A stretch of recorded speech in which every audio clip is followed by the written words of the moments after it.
Begin in Lower Manhattan, angry elected officials denounce Mayor Adams' proposed budget cuts to pay for the surging cost of asylum seekers. But CBS 2 has learned even more changes are on the way. CBS 2 political reporter Marcia Kramer is live at City Hall with the very latest on this. Marcia. Well, good afternoon, Mary. You know, it's no longer just about budget cuts.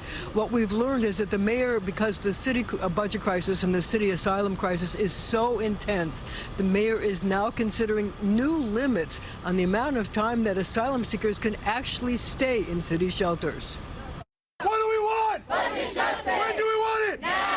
Elected officials and community advocates gathered in City Hall Park to protest budget cuts of up to 15% that Mayor Adams says are necessary to pay for sheltering the tens of thousands of migrants who have arrived here. These budget cuts will have a devastating impact, not only on city services, but on the real lives of New Yorkers.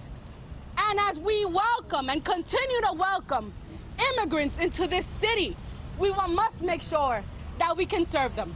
Councilwoman Carmen De La Rosa, who emigrated to the United States as a child from the Dominican Republic, just one of many angry elected officials and community groups upset at the proposed budget cuts. They say if the cuts go through, it will mean a $2.1 billion cut to the education budget, $1.4 billion in cuts to the Department of Social Services, an $800 million cut to the Department of Homeless Services, $300 million from the fire department, and $200 million from city hospitals. Instead of running towards budget cuts, which the mayor likes to do often because I think he has austerity mindsets every single time a crisis appears, he should be looking towards solutions. The solution for many at the rally is for the mayor to raise money, increase taxes like a pied-à-terre tax on the wealthy, or hire more auditors to find tax cheats. But one solution the mayor is considering is limiting the amount of time the migrants can stay in shelters. The 60-day shelter limit imposed on single men starts expiring Saturday. Sources say the mayor may decide to limit any new extensions to 30 days.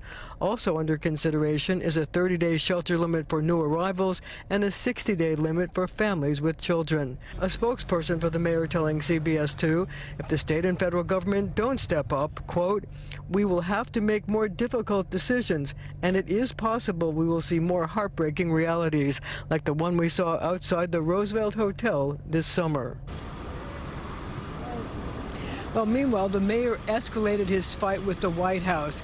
He pointed out that President Biden is in town for the UN General Assembly, and while he's here, the mayor said, he could consider more aid for New York City for the migrant crisis. What he wants is work permits and a de-escalation strategy. Live at City Hall, I'm Marcia Kramer, CBS 2 News. Marcia, thank you.